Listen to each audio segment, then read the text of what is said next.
I didn't want to say I did any mining off camera, so I hope you guys enjoyed that extremely quick time-lapse showing myself finally getting geared up. I mean, come on, 5 episodes, no diamond chest plate, what am I doing?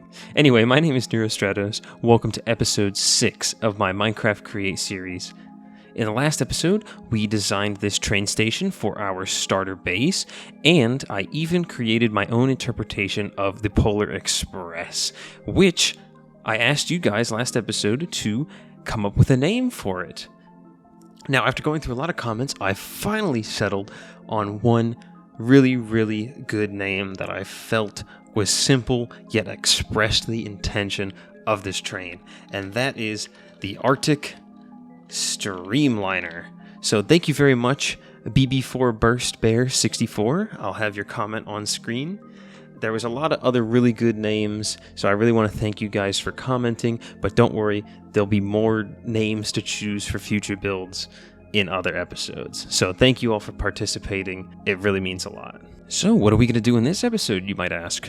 Well, I need a lot of gravel and a lot of sand because I might need some concrete for a future build. So that's what we're going to do today. We are going to build a gravel, sand, smooth stone, clay, and iron nugget factory all in one. It's going to be a wild time, so let's get right into it. Well, I'm going to need a whole bunch of parts for this new factory, and I figure it's right about time to remove this temporary farm because it has become an eyesore, and guess what? I'm going to need the parts. Now doesn't that look so much cleaner? But that's okay. We are going to repurpose a large quantity of this stuff in our new farm. But we're going to need a lot more. So I'm going to need 10 drills, 23 chutes, 15 volts, 10 brass tunnels, 8 brass funnels, 6 crushing wheels, 28 water wheels, 5 encased fans, 2 speed controllers, 7 chain drives, 13 small cogs, 2 large cogs, 49 belts, maybe, because I don't know how to count belts, 5 drawers, 2 item filters, 21 vert gearboxes, and 21 horizontal gearboxes. Now, we have quite a bit of that stuff already, but not enough. So we need to get to some crafting, which requires a lot of pressed sheets, so let's get that going. My mans, what are you doing up there? Oh god, they're taking a tactical position. I better get out of here. Move, sheep, get out of here, get out of the way. We got everything on our list right here, plus a couple extras just in case. I think it's time we pick a nice plot of land and get to building. Okay, so I terraformed this entire hill right here to give us some extra space so that way we can get started on this farm. And I think we're going to start from the bottom up because that just makes more sense to me. So we're going to put down all of our necessary drawers, and I'm going to leave some temp blocks in for now. And we're just going to throw some chutes up here so that way everything can funnel in, and some barrels on top. So if we count out 7, we can put down a belt, and we can throw another belt. 1, 2, 3, 4. And I will need more temporary blocks, but we'll just use dirt for now. Like so. This will hold a bucket of lava, so anything that comes on this belt will just get trashed. And we just repeat the process for these 3. We leave the middle one empty because the stuff that goes down the middle chute comes from above. So I gotta get up here, and it's time to get some of our brass tunnels going. So we just slap these down here like this, and that should be good for this side. And on this side, we're going to put a belt here and put down 2 more brass funnels. So this will sort our gravel out in halves. So this side will go and get washed and turn into iron nuggets, while this side will come right here into this barrel, and we'll be able to collect gravel here. We'll put another brass tunnel here, which will sort the flint and iron nuggets out from the gravel that gets washed. And the iron nuggets will come off of here and go directly into a barrel. So we're going to come up 1, 2, 3, 4, place down a horizontal gearbox, another horizontal gearbox, a shaft, an additional horizontal gearbox. And if we come out here and out here, now attached to this cog and this shaft, we can put down our oh my goodness. So now attached to that gearbox and this cog, we can place our first set of crushing wheels, and we can throw a chute underneath it just for good measure. So that will crush everything into sand, which will land here and get separated out. So we'll repeat this same pattern: horizontal gearbox, shaft, fall. So place another horizontal gearbox, another shaft, and we'll just throw down our next crushing wheels with an additional chute on top.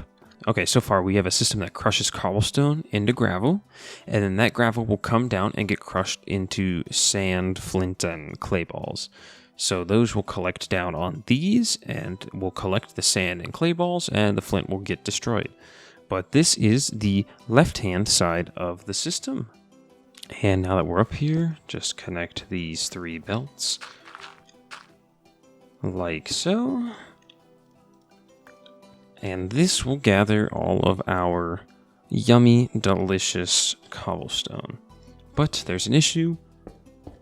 We're going to separate it into 3 equal parts. So 3 equal parts will drop in here, and 33, 33, and 33 will split out on this side. Now on this side, we can do the same thing, just bring cogs up. Then we can place this here and get ourselves a horizontal gearbox on this side. And again on this side. And there we go. That is the gravel crusher done as well. So as you can see, it is growing fairly quickly, and we'll have to get rid of some of this dirt and stuff though. We just need to place a single brass funnel right here, and that'll drop everything out of there. So from here, we can just place chutes all across the top on either side, like so. Get some placeholder blocks on top of these. Then we just need to put some drills on. I don't know why I fell down here, because if I just get the wrench, I can do that. So on top of all these, we just have some vertical gearboxes. Same thing over here. And then we have 3 horizontal gearboxes out front, like so. And then we have 1 more vertical gearbox right here. So the reason why we can split this into 3 perfectly is because we have this set to exactly 63, so it'll drop 63 cobblestone every time. And that'll allow it to get split into 3 stacks of 21 to go through our different chutes and get processed differently. So the glory of brass funnels, everybody. We have the sand setup, we have the gravel setup, but what's this middle section for? Well, I'm going to use this middle section to basically just have some smooth stone, mostly because turning smooth stone into slabs will help me make train cars easier. So that's the plan. Then we can just throw some encased chain drives on the back. And since the train drives are in this configuration, they will still work perfectly, and that means we can place our gearboxes like this, like this. We'll get a shaft that comes out right here into a horizontal gearbox, like so. Oops. And then like so, that will power that. Then we need an additional vertical gearbox like this and like this Now all we need to do, well, we need two more things. Place a rotational speed controller right here. With this will allow us to power this right here and have it be slower than the rest of the belts, because this belt, the cobblestone, needs to slow down so it can actually get, well, melted by these lava fans. So that's the first speed controller, and the second speed controller goes down under the ground where we'll place our water wheels. But so far, this is it. I need to move this back by one because it's misaligned, but all we need to do is get our lava and water situated. So let's do that now. So we got everything in we need. We got lava here, water here, 4 lavas here next to the encased fans, and then our cobblestone generator up at the top. And yes, putting down individual lava sources takes a while, but it's okay. We got it done in the end. All we need to do is come down here and place down our power supply. This is for all the shmoney. Turn this up to, I think it's 128. We gotta go all the way. Hang on.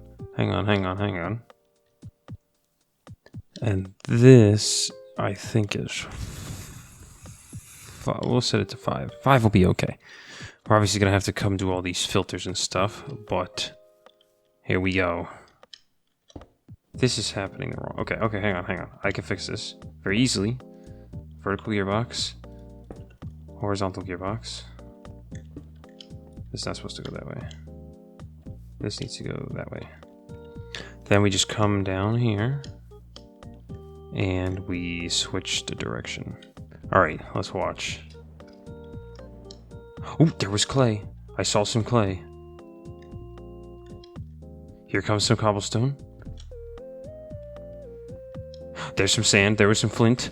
Oh, I need to set up all the filters. Okay. So we got everything we need. Then we need to come in here, and I have my 2 item filters from the iron ingot farm. So this only accepts those, and this only outputs iron nuggets. So now everything will go in here, and these will come out here and around. Now I just need to grab that clay ball. Place that on that filter, place it back. Alright, that's the farm done. Obviously, I have to make it look oh so beautiful, but I'm not sure what I want to do with it just yet. I think I might want some terracotta, so I'm going to let these clay balls kind of gather up here, and I might use some spruce wood to take in the styles from the rest of the builds in this area. So I would have to do that. But while these are loading up, I think it's about high time we continue on with our train track to the Arctic area.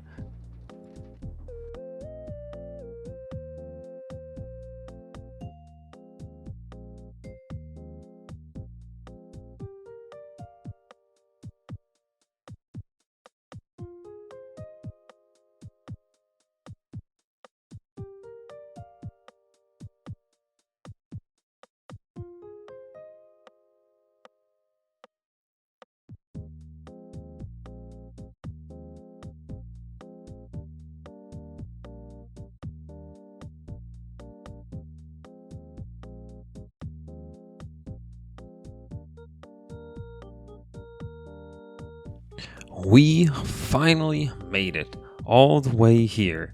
So this is the little island that I'm going to turn into our Christmas/elf/Santa village.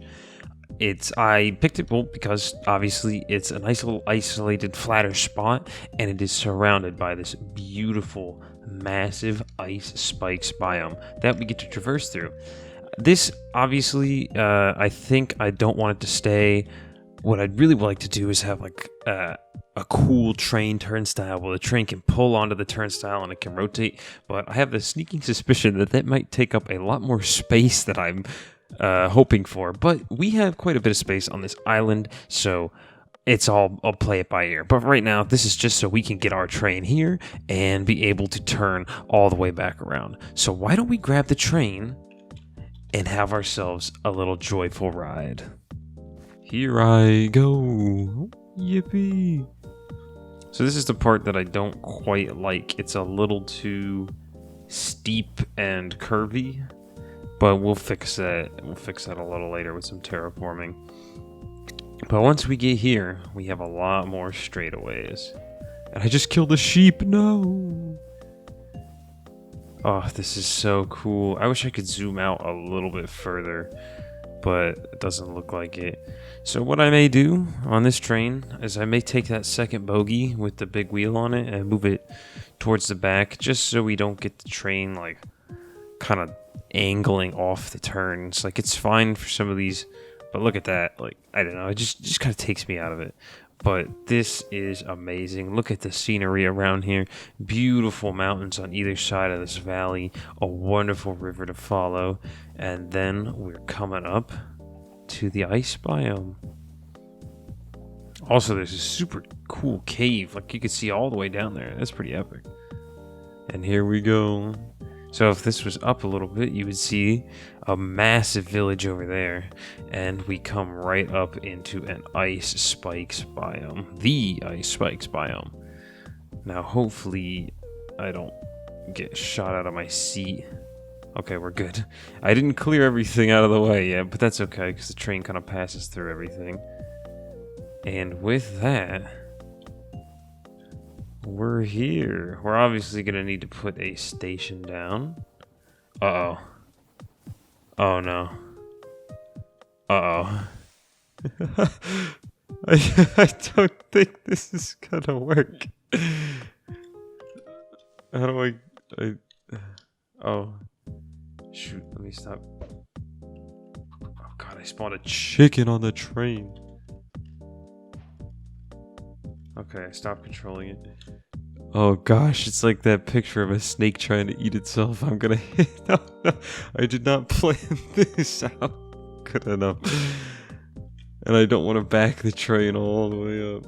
Oh goodness. Let's see how close I can get. Can I just barely sneak by? Oh no. Is it gonna work? Oh my god. Oh my god, it's working. Hang on. Oh my god. Yes, perfect square. Okay. Alright. Don't crash. Don't crash. Very gentle now. And we did it. What do you know? Oh, I got knocked out though. Dang tree. I can't believe that just worked. That's hilarious. Okay.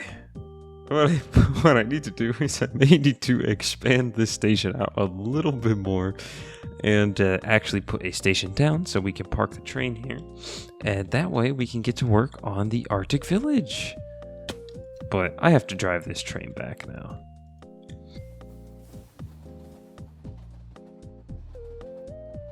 Oh my god, look at that camera angle. That's so awesome. Well, that was a fun little break, a little excursion away, but we have responsibilities that we need to get done. As you can see behind me, I laid out a whole bunch of copper trying to get it to age, but it takes forever, even in its current configuration, you know, the 3 blocks apart or 4 blocks apart. But that's okay. It'll age when it's on the build, because that's right, I think it's about time we finish what we started for this episode and put a facade around this sand and gravel farm that's right behind me. So why don't we hop into a time lapse? Let's get it.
So let's have a little talk about this build. I'll walk you through my thought process.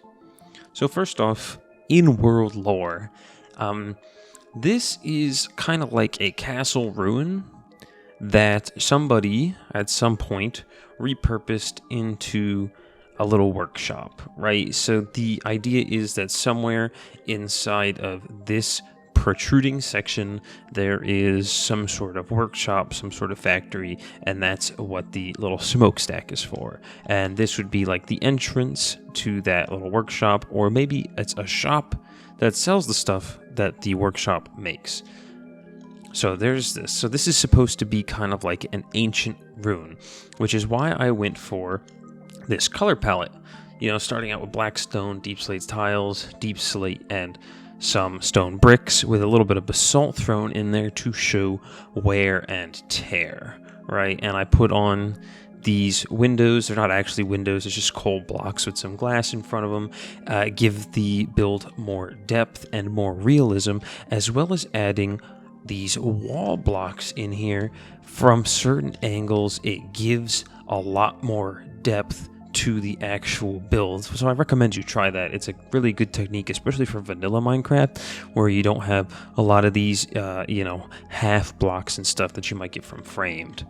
So on the side here, and also on the back, this is like a ruined building, right? I said that already. But you can see that I've added some cracked stone variants along here behind the framed blocks. Your copycat panels. The copycat panels are kind of like supports. They're kind of like supports that are holding these bricks that are cracked and eroded in place, which is why we also have a sort of little scaffolding catwalk here to show signs that workers, whoever's living here, is actually trying to fix or maintain this building. And also, once again, it adds some detail to a side of the building that may not have had it otherwise, right? So this wall would have been completely blank, but adding those copycat panels and this little scaffolding made it come alive more and gives the back of the build, despite the fact that not too many people are going to see it or venture back here, some more life. I added these gears on the front to add some dynamic movement to the base. You know, we have Create mod. I can do a lot more stuff like this now that I'm starting to get used to the mod. So, baby steps, but I feel like it really brings out a lot. All we have to do is wait for this roof to fully oxidize. Now, I got some of these blocks still back here waiting to oxidize, and hopefully, if those oxidize first, I can do what I did on this bottom row and start throwing the blocks in here. And I think that will help create a different look from the constant orangish red of the bricks, but still keep everything in this area in the same theme. So if we go inside, we can take a look at how much stuff we have collected so far. So we have over 34,000 gravel, 49,000 stone, 49,000 sand, and I used quite a bit of clay for this gray terracotta right here. And we also have quite a few iron nuggets. I also added a clutch in here, so this lever will activate and deactivate the system. So I've turned it on, so it'll start destroying cobblestone and farming it up again. And if I turn it off, the whole system stops. Except for this part of the system right here, which actually, oh god, I missed a block. Which actually, no matter what state the farm is in, on or off, these front cogs will continue to spin. So the life dynamic motion of this build will not be burdened by me no longer running the farm. So I really hope you guys enjoyed this episode. I didn't get everything I wanted to get done. Like, I really wanted to start working on our Arctic village, but there was a bit of a time crunch. However, for those of you that have stuck around to the end, I really want to thank you all for the continued support. The last two videos have done extremely well. I am so beyond grateful. It's absolutely insane what you guys are doing, and I hope that the momentum stays for the future. Anyway, if you really like this video, make sure to like, comment, and subscribe. and I will see you in the next one. Have a great week.